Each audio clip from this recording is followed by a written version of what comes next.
Welcome to another edition of Right on Rangers Live, coming at you March 12th, Thursday, here to bring you the latest and greatest from Rangerland. Spring training, just about a week and a half left or so. We are going to go through as much as we can with you. Of course, Rangers signing Jalen Beeks today, left-handed pitcher. See what he is possibly going to do in terms of fit in this Rangers bullpen, signed to a major league contract, so we know that he will be on the 40-man. We'll talk about him. We'll talk about what that means for other Rangers pitchers. We'll go through several storylines from today's game and also from Monday, Tuesday, Wednesday. It's going to be a great show. Of course, we're always going to take comments and questions from you along the way. Man, I'm getting excited for spring training to be coming to an end and the regular season to be beginning here in just a couple of weeks, man. It's going to be awesome. And of course, for all my MLB The Show lovers, tonight is the night. I am looking forward to that release. I bought the early access. I never end up playing it as much as I intend to, but you know what? The first weekend is always fire, so I'm ready to go with that as well. I am definitely fired up for this show, y'all. It's going to be a good one. Let's start here. We have a little bit of a debate going on, I think, right now when it comes to the DH spot. And I know a lot of people, Jock Peterson is a bit polarizing. I talked about him a little bit today as I was posting on X. Wrote an article about him on Sunday, I believe, as well. And I just think right now with Jock, of course, you can always point to spring training, but the numbers right now are not outstanding for him. Jock Peterson hitting below 500 for the OPS. I think the average is right around $160. And you've got Andrew McCutchen, who has come into the fold and has put together some really quality at-bats. Some really quality at-bats so far, has hit the ball hard. We know that McCutchen is one of the top hitters when it comes to walk rate. Doesn't chase a lot. This is a guy that gives you a professional AB every time. And you look up and down the box score today, McCutchen did not play, did not factor into this one, but he is off to a solid start as a part of the Rangers. And you can imagine, at minimum, he's going to be a platoon DH. I know a lot of people kind of pushed back on me a little bit when I got really excited about the McCutchen signing to begin. You know, it's just a minor league deal. He might not even make the team. Yeah, come on now. I think we see what we've got, what we're working with right now. Again, Jock Peterson sitting at $167. And you guys know what I've always said when it comes to spring training. If you've got a guy who's really looking to rebound, if you got a guy that is fighting for a 40-man spot, spring training stats matter. It gets old just hearing it's just spring training for every single player, like good or bad. Like at some point, the stats have to matter. And for me, guys that are going to make the roster, sure, you can definitely make an argument that, you know, they're tweaking things, they're messing with things. Maybe their numbers aren't as important. You know, Corey Seager, 741 OPS. I mean, not bad, but not Seager-like, right? I don't think anybody's worried. Guys like Jock that came off a terrible 2025 and are in a contract year, Jock Peterson, is this really his last ride? You don't think Jock wants to play baseball for another year? I would say he does. And in a contract year, you would think he would want to come out firing. I don't think he is working on a couple of things right now. I think for Jock Peterson, it's very production-based. It's not great seeing that. It's not great seeing that slash line, those numbers. Strikeout today. I forget what he did in his other plate appearance. I'll have to look it up really quick, see if I can figure it out if possible. But I'm worried, I think, at this point. And I think a lot of Rangers fans are too. Could McCutchen take on more of an everyday role as DH if it gets bad? I do think it's probably trending that direction. I think they've got some guys that they can slide into the DH spot. Corey Seager's one of them. Speaking of, Brandon Nimmo, I think, is another one. So I don't think you have to go with McCutchen every single day. But I do think, you know, the Rangers are not at a loss when it comes to potential DH replacements. We'll just say that. I think Jock Peterson, the nature of the contract, you want to see him turn it around. You want to see him play well. but I don't think the Rangers are going to waste a lot of time. You've got a number of different options that you can plug in if it doesn't go well. I'm interested to see what happens. I'm interested to see where they hit Jock in the lineup, if they're just going to go ahead and plant him right in the heart of the order again, or if they're actually going to maybe start him 7th, 8th. That's probably where I'd be starting at this point. Jock Peterson, by the way, the other one, a ground out, 103 off the bat. So look, good contact today, even though he did not end up getting a hit. The strikeout, obviously not what you want to see, but hard contact for Jock Peterson on the ground out. It did feel like last year Jock did get robbed at times, got a little bit unlucky. At the end of the day, though, man, this is what have you done for me lately? This is back of the baseball card type sport. If the numbers aren't there, you can only prop up the advanced stats for so long. You can only do it for so long, man. All right. We'll get into a couple other things. I'll talk bullpen in a little bit as well. Appreciate you, man. K, good to see you as always. I'll definitely talk pen. I will make sure we get to that. We want to talk about Jalen Beeks, new signing, latest Ranger coming into camp. Good stuff. I think that's going to be our next topic. I'll filter the comments real quick without getting into some kind of crazy tangent. I can't promise y'all. You know how it goes. If you've been around long enough on the show, you know exactly how this goes. We sometimes get a little off task, but we always bring it back full circle. But it's great to see all y'all on TikTok. I will definitely be checking comments, both YouTube, X, TikTok. If I miss something, forgive me. We get off on our rants. Sometimes it's hard to pull it back in, but I definitely want to make sure I get to your comment or question if I possibly can. And so feel free to copy and paste again. I definitely want to make sure that I am locked in to what all y'all have to say as well. It's a part of the fun of the show, honestly. And I could sit here and yak all day long, and the real ones know this. I got an hour and a half to 2 hours in me if you let me, but I like to get other people involved too. So definitely post a comment or question if you guys got one. Let me keep on rolling. If Young got hurt, could it possibly be Berger at third, Jock first, and Kutch DH? That's interesting. I think, Kate, it really depends on Jock hitting. I think the Rangers are going to prioritize hitting this year, and rightfully so. The last 2 years have been unacceptable. Jock can definitely play first base. Berger can definitely play third base. It is going to be curious. My thought would be, if Young is not ready, and we're going to talk about Josh Young too, if Young is not ready, do you actually go Smitty third base? And then do you plug like a Tyler Wade in at second? Or, one of the other depth guys, Ezekiel Duran. It really depends on what the Rangers are comfortable with. Look, Tyler Wade has had a great spring. Zeke had a home run the other day. It's boosted his numbers a little bit. Pretty ho-hum spring for Zeke. I think it's just going to depend on who's hitting. Like, if Jock is not hitting, I don't think they're going to try Jock at first base. I think they'll go Zeke Duran. They'll go Tyler Wade, inserting them into the infield. Maybe they play Duran at third. Maybe they play Wade at third.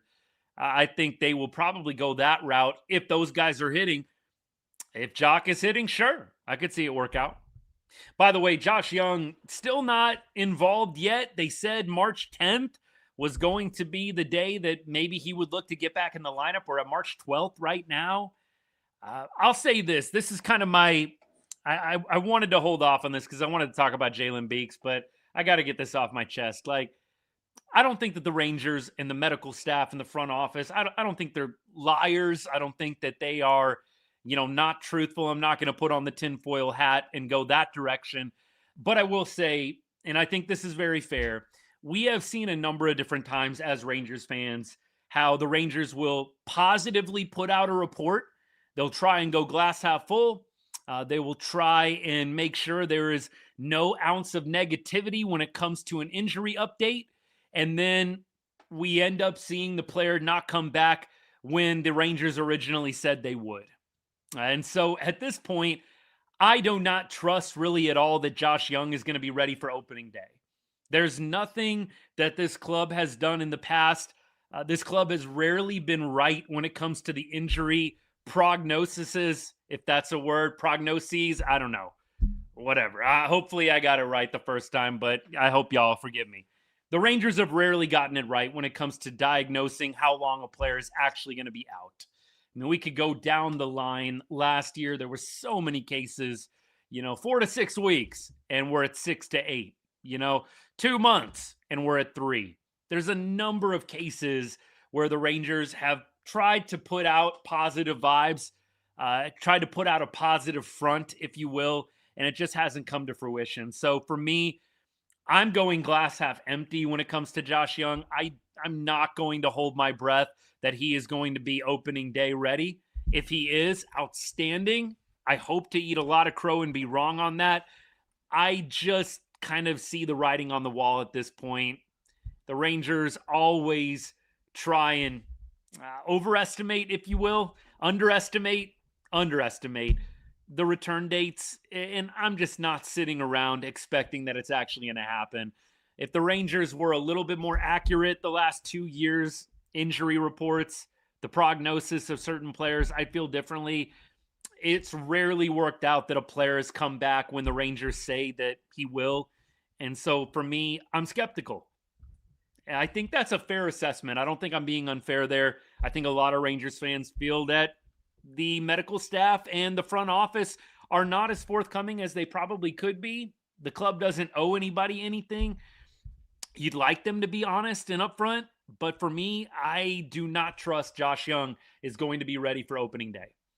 And so I want to put that out there, not to be just negative and spew that, but just to keep expectations perhaps where they should be. I think expect he's not going to be ready, and be really happy if he is at 10 out of 10, 100% good to go. That's me. I think Josh Young at this point, it's just tough, man. He's not doing himself a lot of favors. Sometimes you get unlucky. So I know I make it sound like Josh has control over this. Maybe some people would argue you do have control over injuries to an extent, injury prevention, all that kind of stuff. And we don't know what Josh's regimen is when it comes to taking care of his body, what preventment plans the Rangers have him on. But it feels unfortunate, but Josh Young just not going to shake the injury prone label with something like this. It's sad. I feel bad for the player. I feel bad for Josh because I like Josh Young a lot. But at this point, I just don't think that this injury is doing him a lot of favors in the public eye. I hope he's ready for opening day. I'm going to expect that he won't be, and be very pleasantly surprised if he comes out raking opening day. We keep going. Pick Wade over Hellman. I'm probably there too. Tyler Wade over Hellman. I would most likely be on the Wade train just because I think he can play a little bit more versatility around the field. I think he can play second, third. I think he can play a lot of different positions, man. So I'll go with the versatility of Wade, and I like how Wade has swung the bat this spring. Not that Hellman has been terrible, but 398 OPS for Mike Hellman, not exactly what you want to see. I mean, look, Jock is better than 398 right now. Mike Hellman, beyond a home run that he hit, about a week ago, has not given you much this spring to feel super confident about. I think Tyler Wade with that 524, 1345 OPS is looking a lot better. Tyler Wade was 0 for 1 today, but man, it feels like every time he starts, he's getting at least a hit or two. If Tyler Wade can do it, this is my other thing. If Tyler Wade can do it, you've got to start holding some of these other guys to the same standard, man. If Tyler Wade can hit 1345, why can't we expect Jock Peterson to be a 600 plus OPS, man? It's 453 right now. Evan Carter, he had another nice hit today, 1 for 3, 1022 OPS on the spring. Evan Carter giving you a lot of hope. All right, more on that later. Young and Seager will never be healthy. Feels a little bit that way.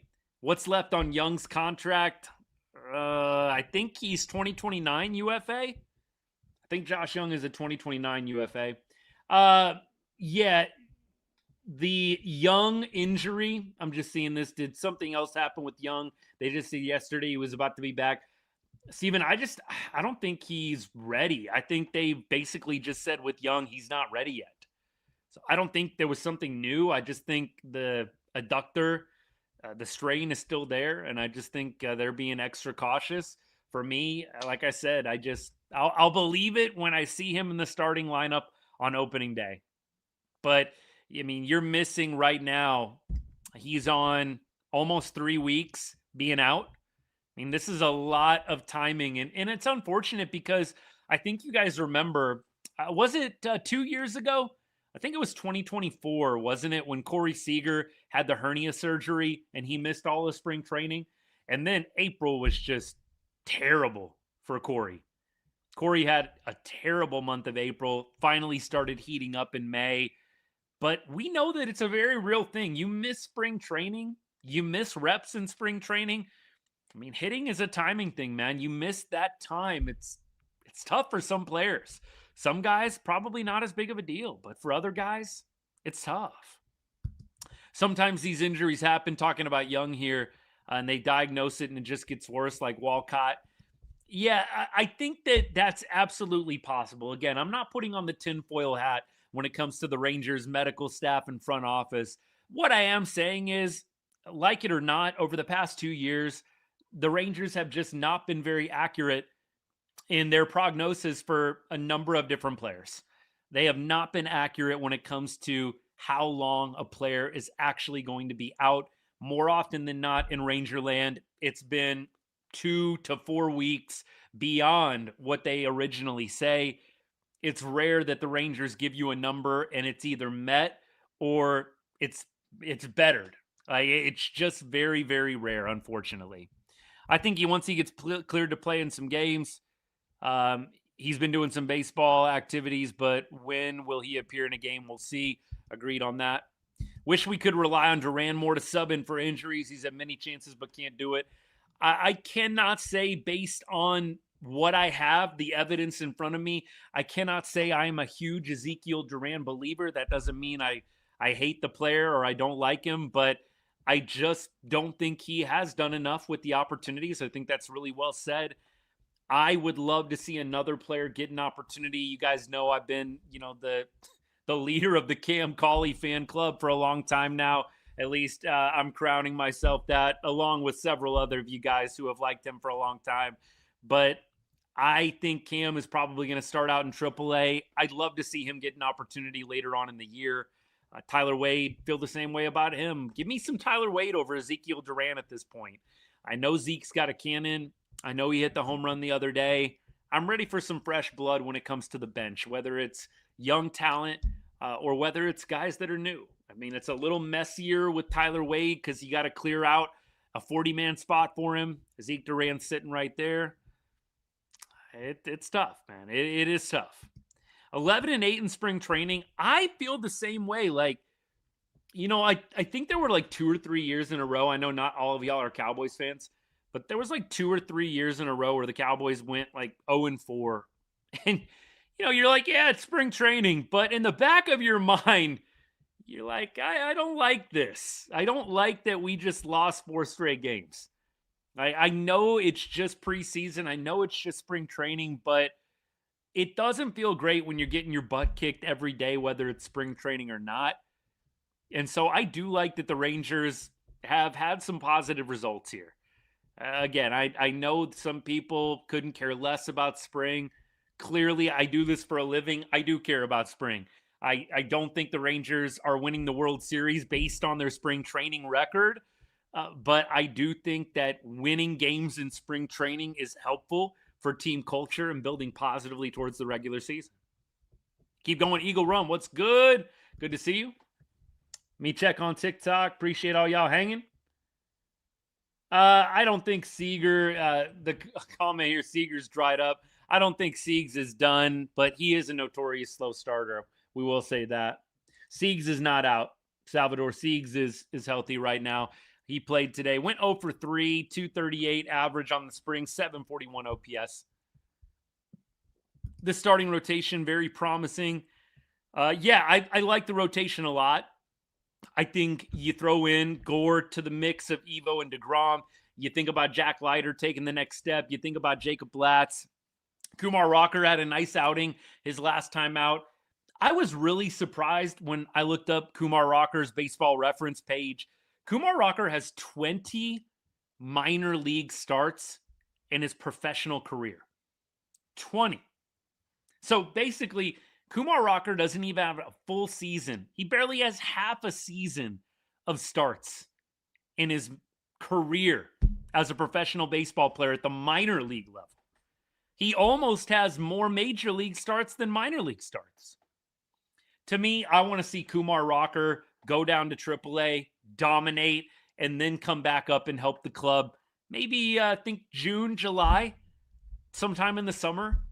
I want to see Kumar Rocker dominate at the AAA level. I don't trust that the arm is ready for major league competition right now. Does he have major league stuff? Of course. Nobody's saying he doesn't. This dude's got a great fastball, and the off speed can be absolutely filthy. Now, the intangibles, the mental side of the game, there's other components to this. There's a lot of guys that can throw upper 90s with a good off speed, but there's so much more to pitching than that. It's an art, right? I want to see Kumar Rocker master AAA before we throw him back into the MLB fire. I like what I saw the other day, but I'm not ready to throw him into the rotation. I think, though, you look at some of the other options, you definitely got to feel good. The Rangers have Caden Scarborough coming up in the minor leagues. You got a couple other starters that you got to feel good about. Teodo is one of them. He started a lot of games. I know they used him as a closer last spring, but Teodo started a ton of games. They got some arm talent. I'm not going to list out all of them, but I feel good where the Rangers are at pitching-wise, starting pitching-wise. You know, DeGrom and Evo, when they move on, it's going to be interesting. I do think the Rangers are going to have to reload a little bit, but you got to feel really good about the pitching. Keep on going. Let's see. You have, man, I love the peanut gallery comments. The people that say you don't know ball, but have nothing substantial to share themselves. Go ahead and give me a real opinion, buddy. Give me a real opinion. The trolls, man, they come out randomly, but we'll deal with it. It's all good. It's a part of the fun of the show, in my opinion. We keep rolling. I'm still waiting on that comment, man. Give me something good. Give me something of substance right now. Wonder how Brock Porter is coming along. Brock actually, I think, has had a couple of rough years, honestly. Rick, good to see you, man, as always. I could look up the numbers for Brock. Brock was, I mean, look, not expected to actually get drafted right out of high school. I think a lot of people thought he was going to go to Clemson. But Brock Porter, minor league numbers for right now, 2025. Let's get to it. Looks like 2025, he pitched a lot. He pitched a lot, man. But the numbers for you, ERA, 3.03, so pretty solid. Last year, not bad. I know the first 2 years were rough for him, but I think he settled in a little bit. Clearly, though, Brock Porter, you know, not top 5. You would have probably thought Brock Porter would be more higher up on the prospect list at this point. 4th round pick in the 2022 draft. I hope that he can continue to come along. I know he had kind of a bit of a rough landing, but you would think Brock Porter is going to continue to get better and better. I'll get the numbers for you from the first 2 years, and you'll see what I mean here in a second. I got a little bit of a slow connection here. Don't mind me. Yeah, last year was 303, 68 innings, 79 strikeouts, 1.23 whip. So pretty good. I'll work on those earlier numbers for you. Appreciate you guys. My opinion, Ben should be Haggerty, Wade, Duran, Jansen, Osuna, or Cauley could replace Wade or Duran at some point. I think at this spot, I think Haggerty and Jansen are the locks. And then after that, Wade, Duran, it's going to get interesting. I don't see a place for Osuna on this team right now, barring an injury. You've got Nimmo, you've got Carter, you've got other guys that you can throw out there in the outfield. I think Osuna was really going to have a killer spring, much like he had last year. Alejandro Osuna was the best hitter in spring training last year. I mean, he was raking. I think he led the team in hits last year in spring training. Alejandro Osuna did. I think this spring, you know, you're playing for Team Mexico, and he got a couple of ABs, did not do a whole lot with them, but it's tough, man. You're coming off the bench. I don't think anybody's going to blame him for that. But nevertheless, right, if you're Osuna, you really needed to have a crazy good time and surprise. And I don't think that he's really had the opportunity to do that because of his time at the WBC. I think the writing was kind of on the wall anyways, if we're being real. I don't think Osuna was going to be on the major league roster on opening day. You've got kind of, like I said, a pretty big move happening with the Nimmo trade. Once they got rid of Dolly and replaced with Nimmo, another lefty, you kind of said to yourself, is there really a spot on this bench for a guy that hits left-handed and can only play the outfield? I don't think so. I think there's room for guys that can play infield and outfield. Appreciate the gift, by the way, Amanda. Thank you so much. And hey, if you've given a gift and I've missed it, I want to say thank you. Very generous of you. Really, really appreciate your support of the show. I just think Osuna is going to be in AAA to start. And he's one of those guys that's probably too good for AAA. But at this point, it's just a bit blocked when it comes to opportunities at the major league level. Keep going. Offense has improved. Mace, appreciate you, man. I think the vibes around camp definitely seem to be up. I mean, you can't crown a World Series champion based on vibes, but you definitely feel better as a fan when the vibes are up. You can kind of tell last year, just guys were bumming. Guys were not really looking like, just based on what I saw on TV, just based on when you're at the games, it just didn't feel like there was a lot of super positive energy in the air around the team. Hey, who knows? We're not in the clubhouse, but that was definitely the feeling. Nimmo's awesome. Every time he would sign for fans, he would get every single last one. That is cool. I've heard nothing but good things about Brandon Nimmo. Nothing but good things. That's awesome. Why did Cal Quantrill have to be good for Canada? Because now he has me thinking, look, I know that Cal Quantrill was not facing like a crazy MLB lineup, right? He was not facing an MLB lineup. Cuba had a couple of guys that had major league experience, but we'd have to take, I think, the Cuba start with a little bit of a grain of salt. But look, on a big stage like the World Baseball Classic, Cal Quantrill goes 5 innings pitched, 0 earned runs. He had a throwing error that led to 1 run being scored, but had, I think, 4 strikeouts as well. He pitched really well. And look, it's going to be fun to see him maybe come back to spring training and see what he can do. I still think it's a bit of a long shot for him to make the roster. Maybe he accepts the AAA assignment and goes from there.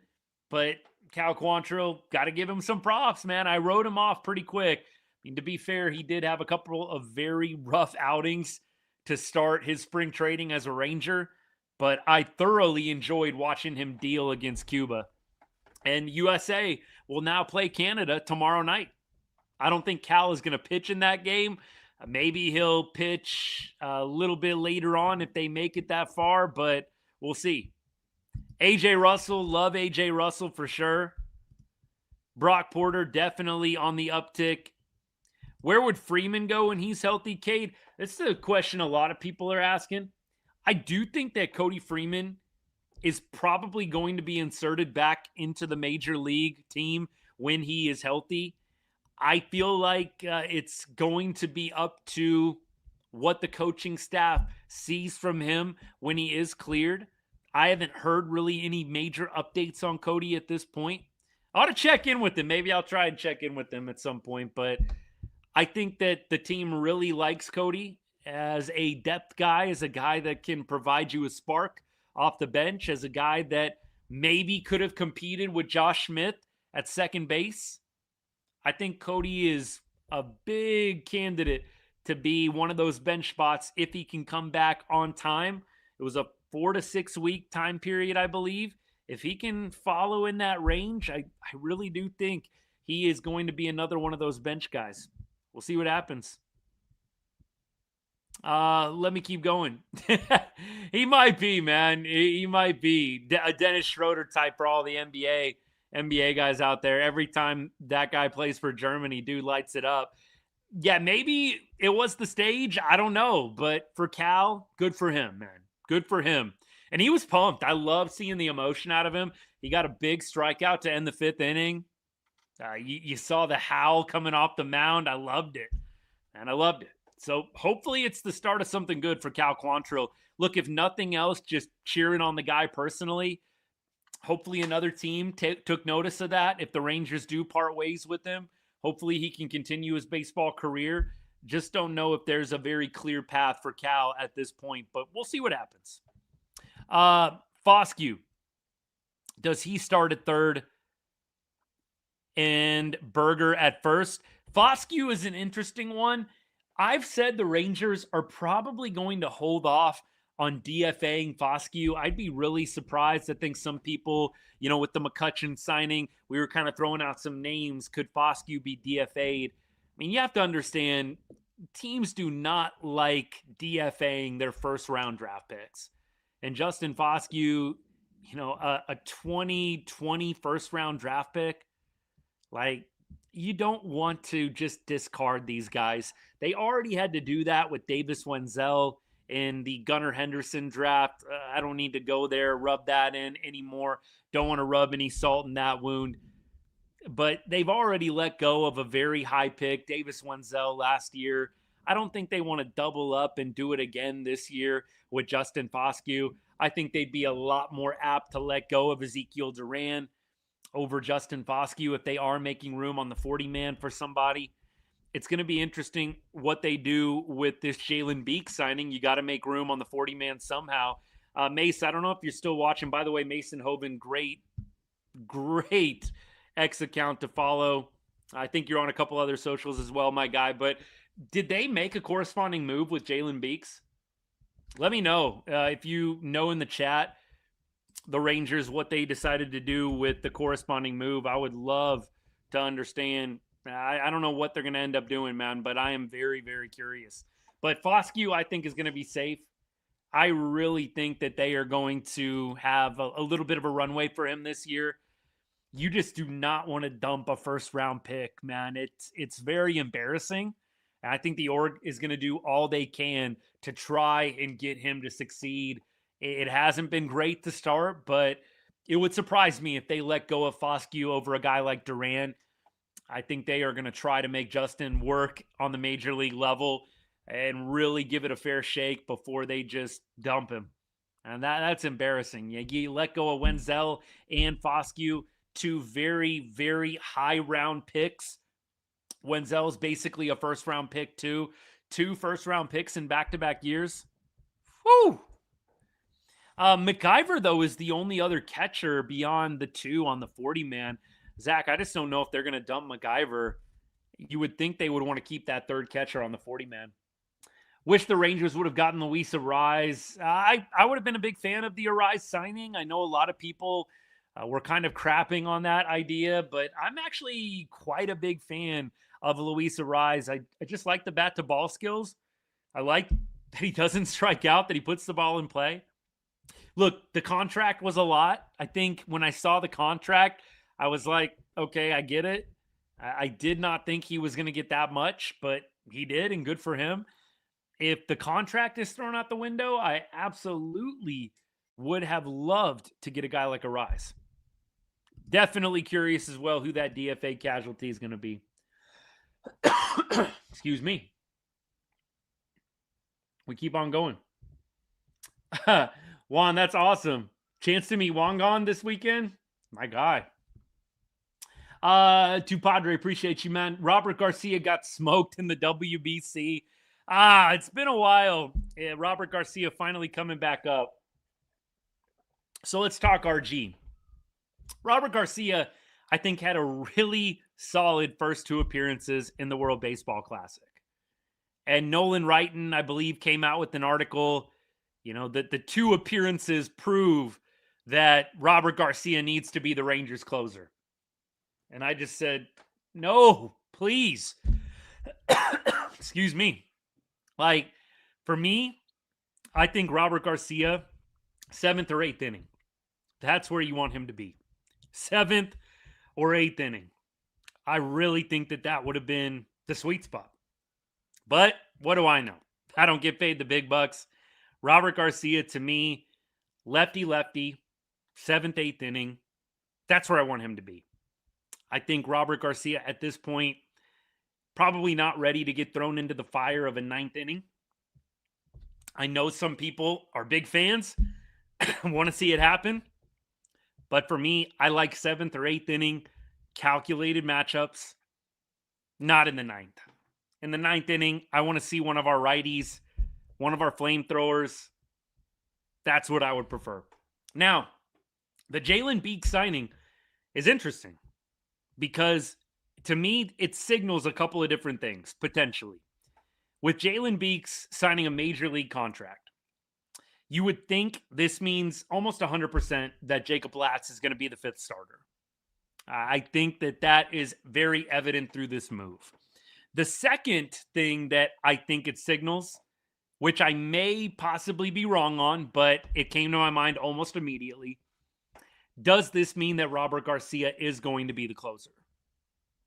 I would think that you would really only sign Jalen Beeks if you wanted more lefties available at your disposal throughout the game, because maybe you're putting Robert Garcia in that 9th inning role, and clearly he's not going to be available to you in the 7th, 8th, or in the 6th inning. So I do kind of wonder, does this Robert Garcia as closer decision get made through this Jalen Beeks signing? I could be way off on this. I think I'm totally right on the first one. I think Jacob Latz has solidified. I don't think this is rocket science either, by the way.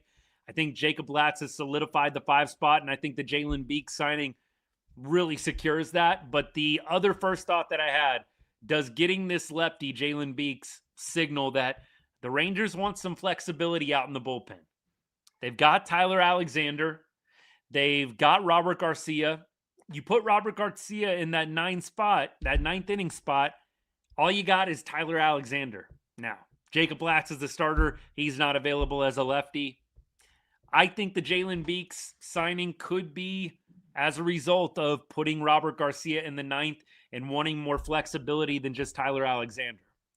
I also think when Cody Bradford comes back, it's going to get really interesting. If you have Cody Bradford in the mix, now you potentially have a third guy if you have Robert Garcia in that closer role, or a fourth guy. And that could be really interesting to see what they do with him. Cody Bradford, of course, doing a little bit of throw-in right now. Not sure when he's going to be back, though.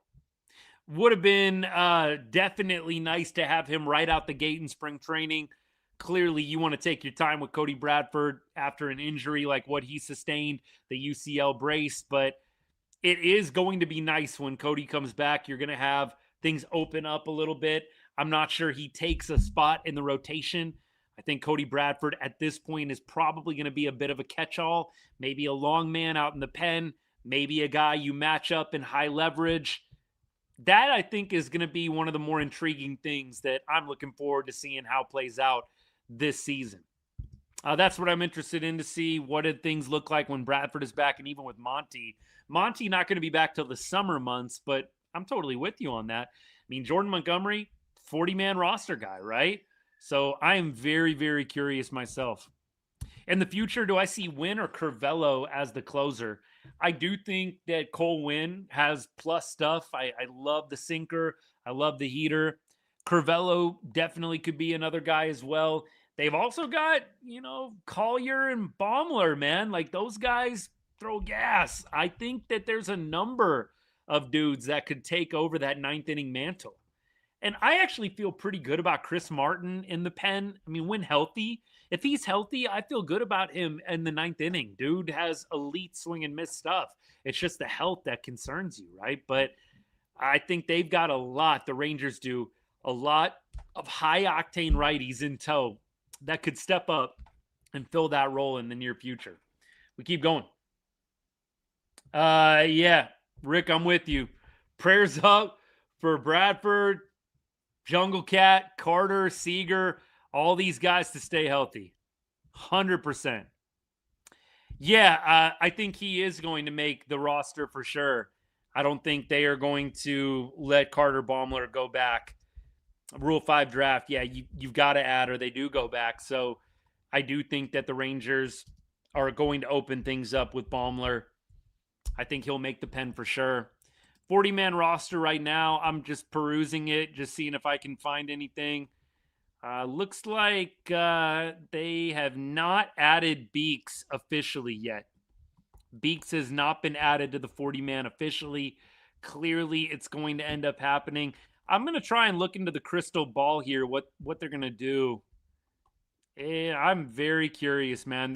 There doesn't appear to be a pitcher that's on the 40-man right now that you would really want to go somewhere else. I mean, look, right now, I'm going up and down. I do not see a pitcher that you want to let go of. I think there's some guys on the position player side. We've talked about a couple of them already, but there does not appear to be an obvious choice unless you're putting somebody on the 60-day that we don't know about. Do I think Baumler would make it over Rocker? Yes, I do. I think Rocker is not going to be a guy you throw in the pen unless it's just going terrible at the major league level as a starter. I think it's going to take a lot for them to transition him. Rocker is just infinitely more valuable to the organization as a starter than as a relief guy. So I think they're going to be very patient in that way. Keep going.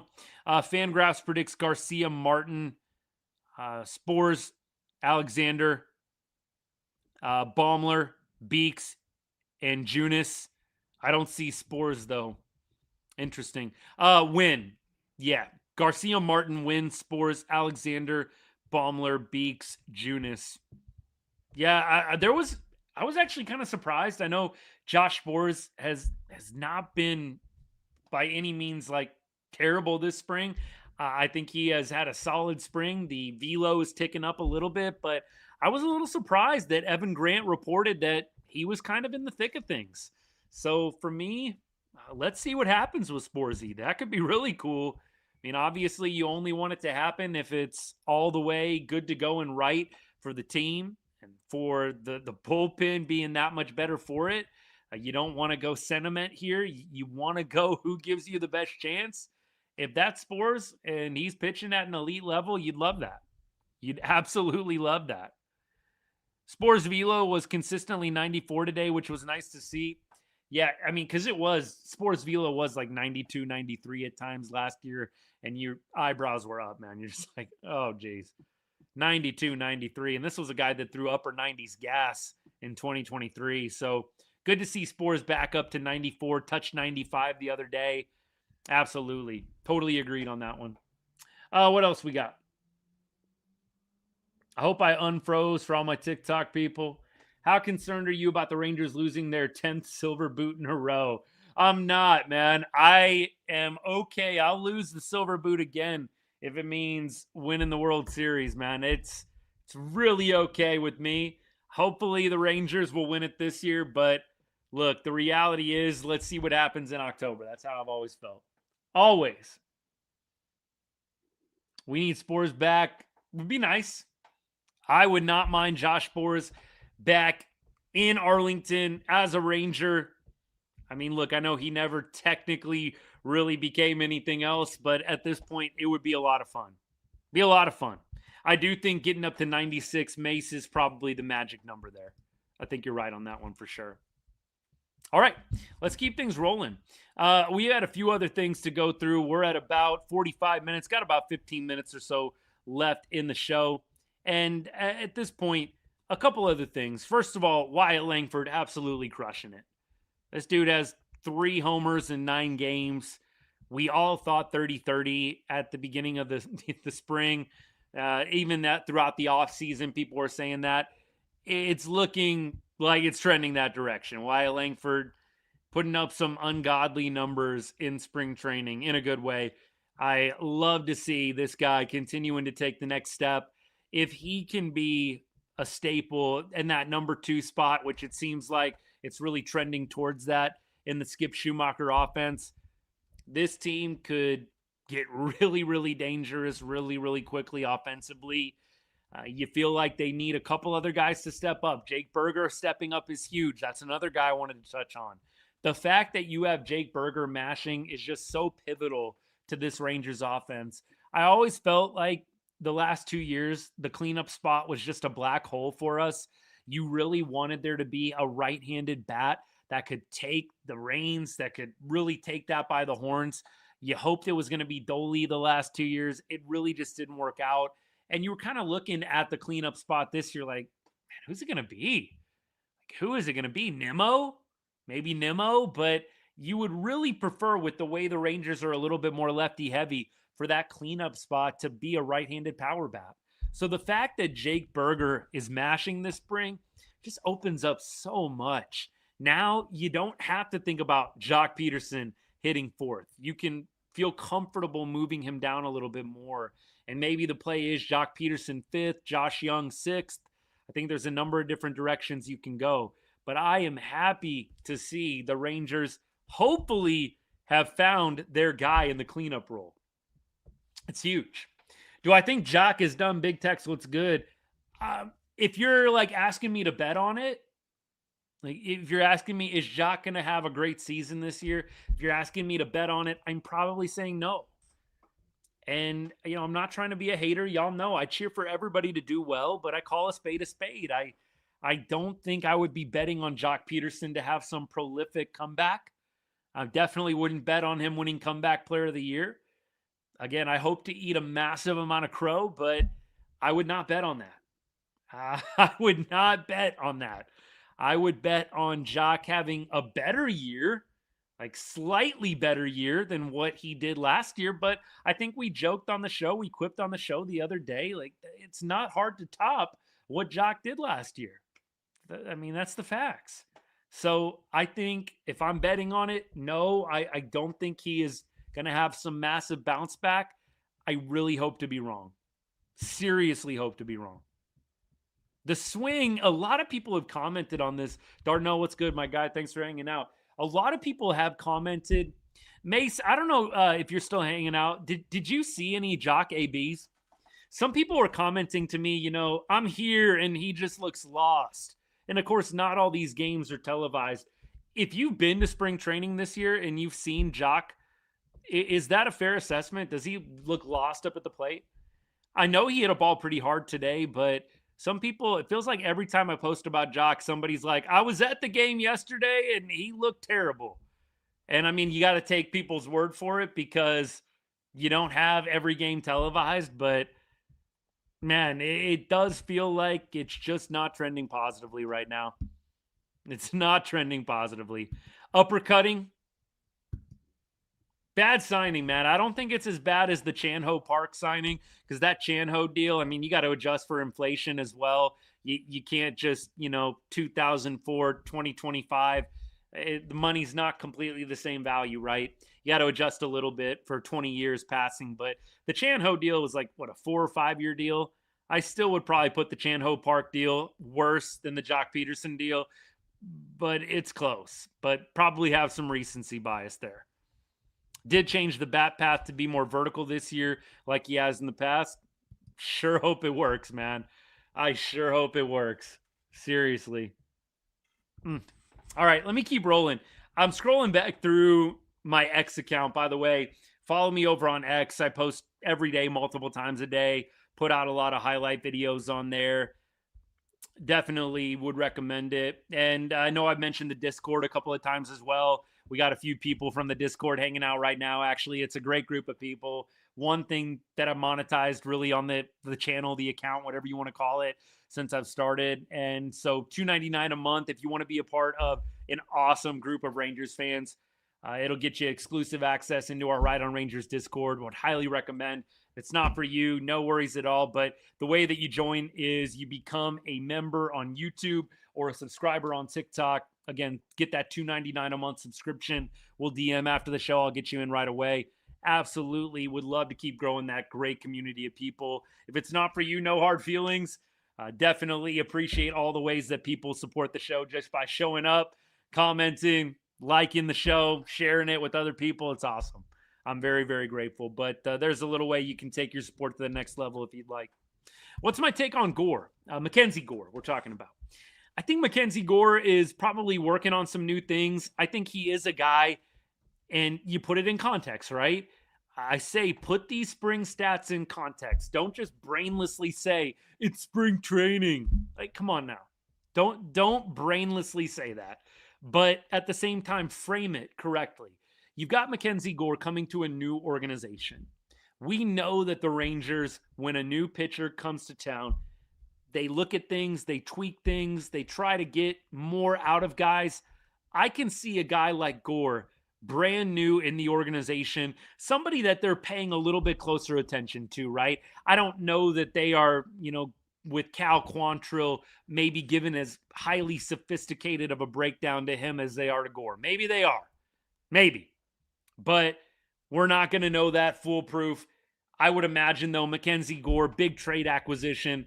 They are locked in on some things that they want him to try to do differently. And so I actually don't panic too much when it comes to Gore. I think Mackenzie Gore is likely trying to do some of the things that the club has asked him to do, and it's probably not the most comfortable for him. So I take those stats from Gore with a bit of a grain of salt. Beyond that, he's already, I think, permanent markered into that number 3 spot. I don't think Leiter is going to be able to do anything to usurp him from that. I think 3rd spot is Mackenzie Gore. So I think that gives you some freedom. Again, Gore is not fighting to make the roster.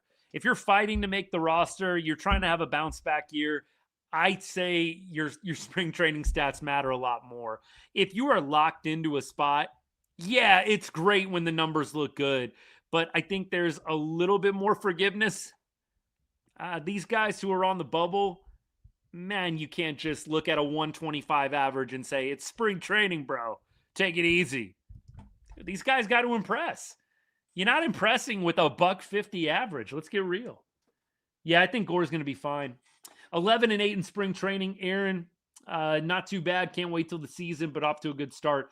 Aaron, we talked about it, man. You guys know, I'm Cowboys fan, Mavericks fan. When the Cowboys go 0-4 in a preseason, I don't feel great. I've seen it happen too many times with the Cowboys. They go 0-4, and it's not a great season. I mean, and look, at this point, a great season to me with the Cowboys is making the playoffs. Like, I'll take making the playoffs at this point. Like an NFC championship, I know that's the big knock. I'll take the playoffs. Shoot. I'm not going to be greedy. But when the Cowboys go 0-4 in the preseason, it doesn't feel good, and it feels like it rarely works out well. And so the Rangers, 11-8 in spring. Again, does it mean they're going to the World Series? No. Does it make you feel a lot better as a fan, and does it help with team chemistry and just vibes in general in the clubhouse? I think absolutely. You're getting your butt kicked up and down the field every day in spring training. Yeah, you can mentally talk yourself out of it, but I still think it plays with you, it messes with you. I'm glad to see the Rangers with a positive record, 100%. CY is excited about Gore. Mason says he knows his pitching. I think he's going to be fine. Briefly met CY when I was there, and I mentioned Gore, and he seemed excited about him. Mace, that's so cool you got to meet CY. I mean, look, obviously, when this is a part of what you do for a living, you got to offer some criticisms here and there. I think CY has done an outstanding job with the pitching side of things. I think the offensive hits have eluded him a little bit, but the pitching, yeah, it's been on point. It's really, really hard to argue that. Need Rocker to get it, learn how to pitch and not just throw. Yeah, that's kind of the big thing with him, right? Command. And if you're going to be picking a pitcher to be the ace of your staff, command is so huge. Velo is nice, but man, if you can get a guy that can command that strike zone, that can command his pitches well, it's so huge, man. Greg Maddux, and I know that's a high bar when you throw out a name like that, but Greg Maddux was not a flamethrower, but he was so talented when he pitched because he could paint, man. He could hit whatever spot he wanted to. And so I do think that command, it needs to be a little more highly rated. A lot of people are infatuated with velo. I think you got to have guys with better command coming up in these farm systems. And so, Darnell, I couldn't agree more. You've got to have Kumar Rocker unlock that command, take it to the next level. We know he's been working on a changeup. We know the fastball. We know the off-speed, first-round pedigree, 100%. No questions there. but commanding those pitches, the mental side of the game, covering first base on a ground ball right side, something that we saw rear its ugly head in spring training already with Kumar. Yeah, those things got to get tidied up. They got to get tidied up. I think one bad thing for the staff is losing Maddox. He would be perfect with our starter group. Look, I don't want to paint Mike Maddox and the loss of Mike Maddox as a nothing burger. I just don't think it is. I think Mike Maddox is a very, very good coach. You look at the numbers of his staffs, the numbers back that up. He's a great pitching coach. I'm not going to sit here and pretend like it's not a loss. It is a loss. I don't think the sky's falling, and I don't think you're saying that either, Kate. I don't think you're saying sky's falling, but I think you're saying, man, what could we be? How much better could we be with Maddox? I'm curious about that too. I still think the Rangers are going to be at minimum a top 7 staff in baseball. 30 teams, right? I think they're going to be top 7 at minimum. I think they could easily be top 5. I think it's going to be top 7 at minimum. So it's going to be a very good staff still. It's going to be hard to repeat what they did in 2025 defensively from a pitching perspective as well. But I still think the pitching is going to be very, very good. Don't think Mike Maddox will be as big as people think. Jordan Teagues is very good, and he's been a hot commodity around the league. I have heard that too. That's a good point to bring up. Velo is cool, but if it makes you a great pitcher, why are guys in AAA throwing 103? Because it gets you noticed, right? Throwing 103 is going to turn heads. It's sad, but I definitely have been around the game at various levels. What gets scouts to a high school game? What gets scouts to a high school game? It's 90s, man, and upper 90s. And if there's a high schooler that's touching 99 or 100, that's what gets people's attention. It's sad, but that's what kids these days grow up chasing. There's not a lot of kids that are idolizing command. There's a lot of kids growing up that are idolizing velo. And it makes such a big difference, man. It's an art pitching. It really is. I pitched a little bit when I played, and you guys know I don't ever bring up my playing career as some, humble brag or anything like that, man. I played low-level college ball. I did not get a ton of playing time in college at all. In high school, same thing, man. I love being a part of my teams. I think I was a pretty decent ball player, but I knew I was never going to go pro. But look, I pitched a little bit. It's an art. I didn't have it. I was not an artist when it came to pitching. I could get lucky. I could get some guys out here and there. Pitching is an art. And a lot of guys right now are just throwing the baseball instead of painting. And to me, I would love to see command become sexy again. I'd love to see command be something that people become infatuated with again, especially these young kids up and coming. Stop chasing 100, man. You're just going to blow out the arm. Become a pitcher's pitcher. Become a painter. I'd love to see it more. Keep going. I pitched a little and just pitched to get out. It's definitely tough. Yeah, look, it's not easy, man. You're up there on the mound. You're just trying to throw strikes. You got everybody looking at you. It's tough, man. It's tough. But you throw 100, you're gonna get noticed. That's how the game works these days. I like it, hate it. That's how it is, and that's why we're in the position that we're at right now. More Tommy John and UCL surgeries than ever. And guys that come up like Kumar Rocker that have been able to throw hard their entire career, throw a little nasty off speed and get away with it. Like when you're Kumar Rocker and you're throwing upper 90s in high school and college, you don't have to be fine-tuned. And you're going to blow the ball past a lot of people, even if it's right down the pipe. Right? And there's not a lot of high school guys that are catching up well with 99, 98. I mean, there's some guys that are maybe putting a little contact on it here and there, but it's tough. For me, I would love to see exactly what Darnell said happen with Kumar. Get that command like on point, man. Get that to 100, and that guy is going to become one of the best pitchers in baseball. The mental side, too, I think it needs to go up a notch as well. And you cannot be letting silly mistakes, not covering first base on a ground ball right side. Like, that cannot happen. Just can't happen. Appreciate all you guys hanging out. What am I missing on TikTok here? Have I discussed the closer? Johnny, yeah, I kind of feel like writing's on the wall a little bit with the Beak signing that Garcia is going to become closer. I think they're looking at, hey, we don't have a lot of lefties right now. And so I do feel like Robert Garcia, this might be his move to the closer spot. Maybe I'm totally wrong on that. I definitely think this move with Beeks solidifies Latz as the fifth starter. But I almost feel like now they might roll with Robert Garcia as the closer, knowing you've got Beeks and you've got Alexander as other lefty options down the stretch. I mean, we'll see how that goes. I don't think any Rangers fan feels awesome about Robert Garcia in the closer role. I take that back. I've gone back and forth with a couple of people on X, especially. I've gone back and forth with a couple of people like they feel really good about Robert Garcia. And I'm like, you are more like you've got me in the optimism department. Like, I don't hate Robert Garcia. I don't dislike Robert Garcia, but I do not love him as a closer. I like him in matchups, lefty lefty, situationally, not just mindless ninth inning, throw him in the fire. Robert Garcia, though, with this Jalen Beeks move, does feel a bit primed to get that closer role. I hope they ride with Martin. They might go Martin Garcia tandem. I could see that happening, right? It's a little lefty heavy in the ninth inning. You go with Garcia.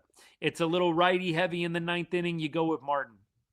Does Diaz even make the opening day roster? I feel like he might go to AAA. Look, wasn't there a project? We got a projection earlier, didn't we, on the bullpen? Who threw that out there? That was Zachary, man. Garcia, Martin, Wynn, Spores, Alexander, Baumler, Beeks, Junis. That was the prediction from Fangraphs. I think Diaz is probably starting in AAA. I'm with Mason on this one. I definitely feel like he is a little bit lost right now. He had a really bad 25. He's not having a great spring training. I think he starts in AAA. Two options? I thought he had one, but okay, great. Two is even better. I think it's kind of a no-brainer at this point. When is Kutch making the roster? Andrew McCutchen, to me, definitely needs to be a guy that the Rangers add to the 40-man and a guy that needs to make the 26-man opening day. I think Kutch is going to be a very solid right-handed option against lefties. You don't want Jock Peterson playing every day. I do think with Jock, the nice thing is if you like the lefty DH thing, you don't even have to have Jock DHing every day. You can put Corey, you can put Brandon, you can put guys who are left-handed hitters into that DH spot and give Jock a breather here and there. But when Kutch goes up against a lefty, good things have tended to happen over the course of his career. A 290 career average hitter against left-handed pitching. No surprise, one of his first ABs as a Ranger, he comes up against a lefty and mashes a double down the line. Like, he's had a lot of solid contact so far this spring. I would love to see Kutch get added sooner rather than later. I think that they might let things play out another week or so, but I expect McCutchen to be on the roster. It would shock me if they do not add him to the 40-man. It would shock me. I don't really know if I would. I don't know what I would do. Y'all might see me get on here and go scorched earth. I almost just would not even understand dumping McCutchen. I think McCutchen versus Jock Peterson is a no-brainer. McCutchen, I think most people would probably prefer him DHing every day over Jock Peterson right now. And I know Jock is making a pretty penny, but nevertheless, I think if you polled most Rangers fans and said McCutchen or Jock every day, most people are going to go McCutchen. And so from that angle, I would not understand dumping McCutchen and not even platooning him with Jock Peterson. That would make little to no sense to me. Kutch should make the roster. He most likely wouldn't sign that deal if he didn't have the roster assurance. Mace, you and I have been in lockstep on this. I had to battle some people. I told y'all this earlier in the show. Like, I was getting a little hyped up about McCutchen. I love Andrew McCutchen. I've been a Kutch fan. 2013 NL MVP, coming up with the Pirates. He was just fun to watch, man. I loved Kutch in those early 2010s days. And I think he's a great dude. I think he's a good leader. So I was kind of hyping up, kind of gassing up McCutchen a little bit. And I just had these, these random fans just like, bro, he's on a minor league deal. Bro, yeah, he's probably not even going to make the roster. Bro, it's it's a minor league deal. I'm just like, guys, he's not signing with Texas if there's not a very good chance he's making the roster. Now, look, I think as I found out more, it doesn't seem like Kutch had like a super wide range of offers, but it sounds like he could have waited things out a little bit and probably something would have materialized. He decided to go with the Rangers. He had been talking to them. They had a deal that was kind of almost done, and he went with it. But I don't think he's coming to Texas if it is not highly likely that he is going to make the roster. Got to see Kutch, liked what you saw. That's awesome. Mace was in Surprise. I know a bunch of y'all have gone to Surprise too. It's a great experience, man. Highly recommend, Mace. I know you feel the same way. Yeah, a lot of positive reports about Kutch. I mean, a lot of people say Kutch is a great, great dude. I'm a fan. I think I will be extremely happy seeing him get added to the 40 and debuting as the Rangers' right-handed DH against lefties, man. It's going to be great. I can't wait. Keep going. Can't be sentimental for Kutch. He was good, but I hope he makes the 26. Yeah, I mean, look, Big Tex, I'm not saying Kutch is a savior. I'm not saying Kutch, takes this offense to the next level. What I am saying is I think Kutch is an upgrade over Jock. I don't know if a lot of Rangers fans would argue with me on that. I think he's an upgrade over Jock. And so from that perspective, I don't want to see them cut him or let him go. I want to see them add him to the 40-man and give him a shot. Keep going. The furries. Yeah, that was hilarious, man. They brought up that post of his. What was that from, Jack? Like 2014? What was that X post? It was like 2014 or something. Furries from Kutch. That's great. Issue is we have to get 240 spots open, Beeks and McCutchen. Yes. Absolutely. Schumacher likes him. Only reason he's on the team. I'm sure that Skip does like him. Of course, Skip was early 2000s, like 05, 06. I think he came into the league. So definitely Skip was around in McCutchen's heyday. But yeah, I think that is absolutely true of this as well. I don't think McCutchen's getting brought in if Skip isn't a big fan.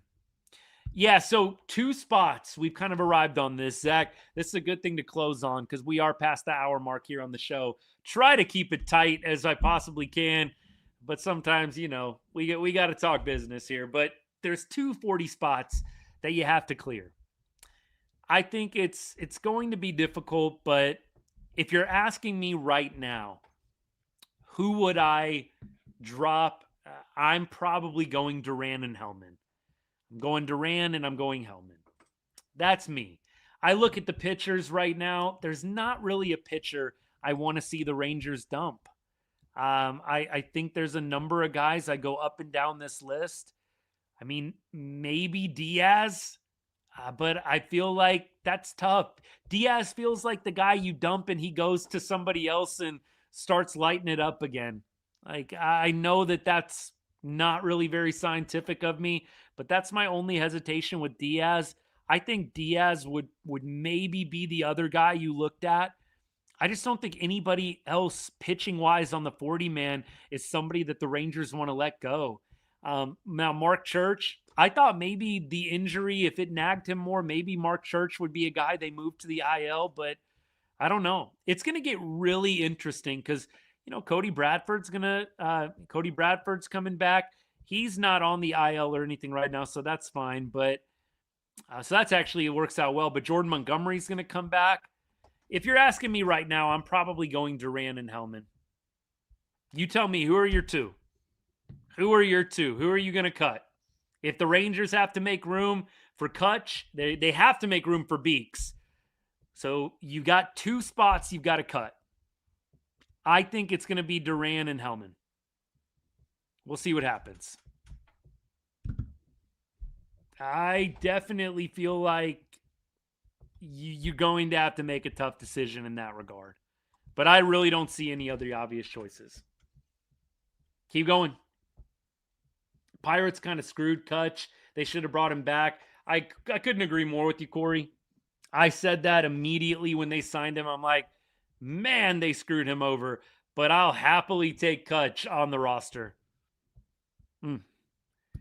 Let's see. Duran is out. His time has passed. Yeah, that's kind of where I'm at. Bryson, DM me. I don't know everything, but I know a little bit. DM me. Find me on X or find me on one of the other socials, but I know YouTube doesn't do it. But let me know. You can send me a vid. I coached baseball for a while. I don't profess to be Bruce Bochy, but I know a thing or two. Now that I'm doing this a little bit more, I've stepped a little bit further back from coaching, but I still love it. Coached baseball for a long time, coached football for a very long time. Love both those sports a lot. So find me, Bryson, on X or on Instagram or something. We'll DM and we'll make it happen, bud. Record prediction. I'm gonna go 86 and 76. 86 and 76. I think I could maybe see 87 and 75. I'm going to go 86 and 76 for the record prediction. That's the best I got for you. I don't think this is a 90-win team. I do think this team could win 88. I don't see higher than 88. So that would mean, 88 and 74? I could see 88 and 74. I'm going to go 86 and 76. I think they might go, maybe they'll go number 6. If you have Berger in the cleanup, you might want to go a lefty in the number 5 spot. Maybe think Evan Carter, maybe Josh Smith. You might want to go lefty in the 5 spot, Antonio. So I see Kutch being probably a number 6 guy. If Berger is not working out, maybe you move Kutch into that 4. But I think he might end up in that 6 spot. We'll see, man. It's going to be interesting. This is the fun part about it. See what Skip comes out with on opening day. Okay, so we've got Cade saying DFA, Hellman, and Otanez. Otanez definitely had a bit of a rough go this spring. I don't think there's any way you can skin that differently, man. 15.43 ERA. Only pitched 2 1/3 innings, but just rough. Otanez, though, a guy that the Rangers acquired from the A's organization. He was actually up on the big league club. I think they got recalled on September 29th, one of the last days of the season. Okay. But he played with the Aviators for a while. They claimed him off of waivers. And so it is going to be interesting here what they decide to do with Otanez. I do think they DFA Hellman. Hellman is 29 years old. He's not hitting well this spring. I could see a Hellman DFA. And I'm sad to say that, man. I like Mike. He's one of the little rascals. I mean, I know not all of us love the nickname, but we love the 16-4 run that Mike Hellman, Cody Freeman, Osuna took us on. But he feels like odd man out. I don't know that you're going to dump Willie MacGyver. Willie MacGyver, third catcher. You need a third catcher on the 40-man. I don't think they're going to dump Foscue, first-round pick in 2020. You don't want to go tail between the legs on a first-round pick. You already dumped Davis Wenzel, who was basically a first-round pick last year. I mean, Jock Peterson, wouldn't that be wild? Wouldn't that be wild? They DFA Jock Peterson. I don't think they're going to do it.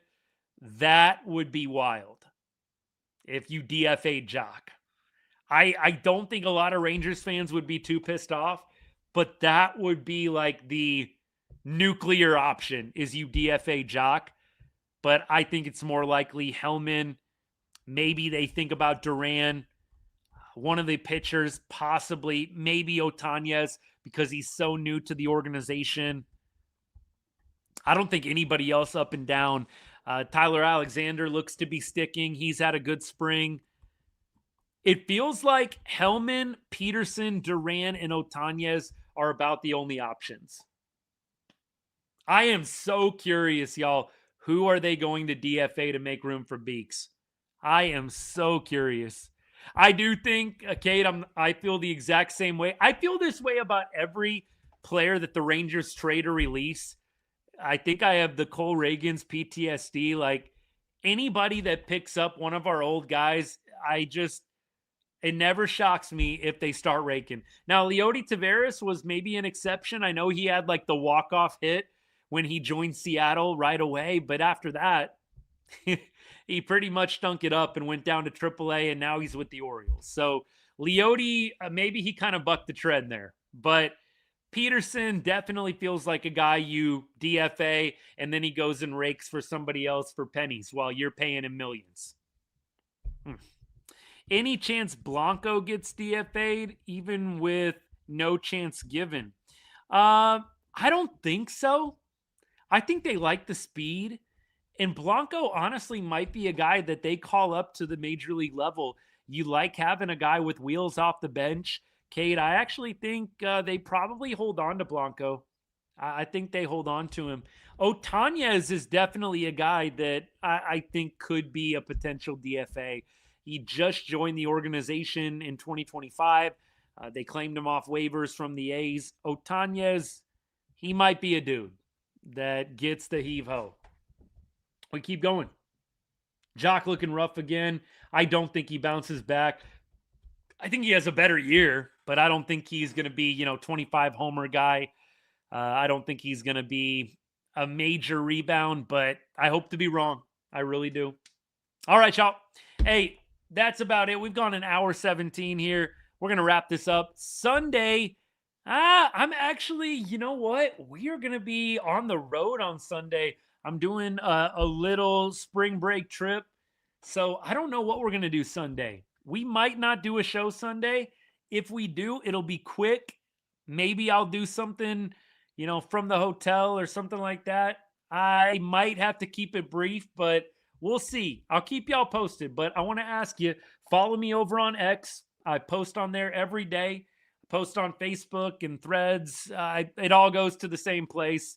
Or I should say the same content makes it to different places. So anyone that you're on, follow me over there. I haven't done a short in a while, man. I've just been locking in on doing the lives and posting on X, and I've been making some highlight edits and stuff like that. I haven't done a short in a while, but to be honest, during spring training, there's only so much you can kick around. Once the season starts, I'm going to start lighting it up. Some of y'all were bugging me to do my bet a penny for every follower on a Texas Rangers win again. I don't know if I need to fire up that series or not. And I've got a few more followers than 2 years ago when I did that challenge. So I don't know if I'm going to do bet a penny for every follower on a Texas Rangers win. I don't know. I'll think about it. Do a short on DFA options. Yeah, I'm going to see if I can hammer one out. I just worry that they're going to announce it like tonight or something, and it's going to throw it all for a loop. But I might have to do a DFA short. Who are the Rangers going to DFA? Who should they DFA? All right. Appreciate y'all. Thank you so much for following along this show. I am not going to be at the home opener. I will not be at the home opener, but I'll be watching and I'll be doing a live. That's for sure. I hope to make it to a couple Rangers games this year, definitely, but will not be at the home opener. Hey, if you're not following, hit that follow button. Hi, if you're on YouTube, hit that subscribe.